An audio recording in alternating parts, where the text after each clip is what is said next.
Angkatan Kerja RI didominasi tamatan SD. Nah, ini adalah salah satu tema yang akan kita coba diskusikan atau bahas pada malam ini. Bagaimana menurut Anda? Nah, kita akan masuk materi. Disclaimer dulu bahwa video ini hanya untuk tujuan edukasi atau bagi pengalaman, bukan nasihat hukum, dan bisa jadi isi atau konten dalam video ini sudah out of date karena adanya perubahan-perubahan di masa mendatang.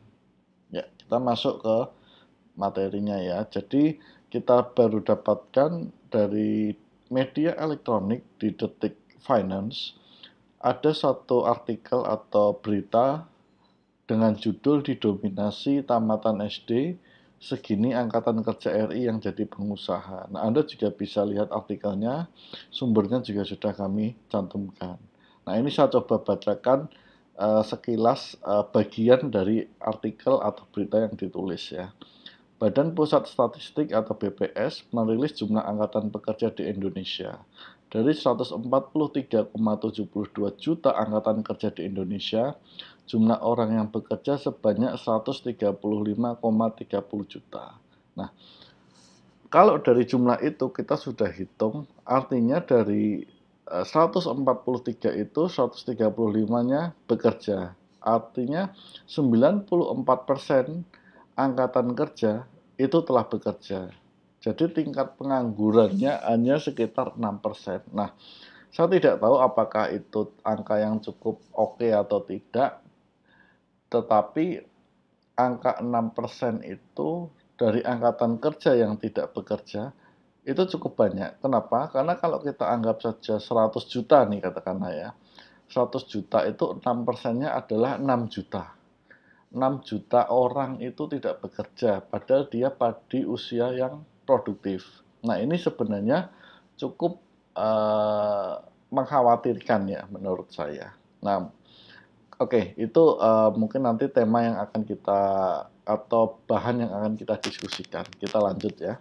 Yang menarik, mayoritas pekerja di Indonesia didominasi tamatan sekolah dasar, yaitu sebesar 38,80%. Maksud dari tamatan SD ke bawah adalah tidak sekolah, belum pernah sekolah, belum tamat SD, atau tamatan SD. BPS juga merilis jenis pekerjaan yang paling banyak dipilih.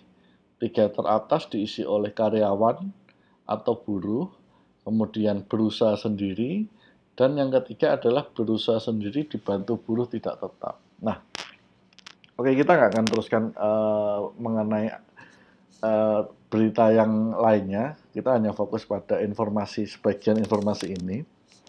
Kalau kita lihat tadi didominasi angkatan kerja itu adalah tamatan SD, ini juga menjadi miris juga. Kenapa? Karena dari sejak zaman Orde Baru itu sudah ada dicanangkan wajib belajar 9 tahun sampai dengan sekarang.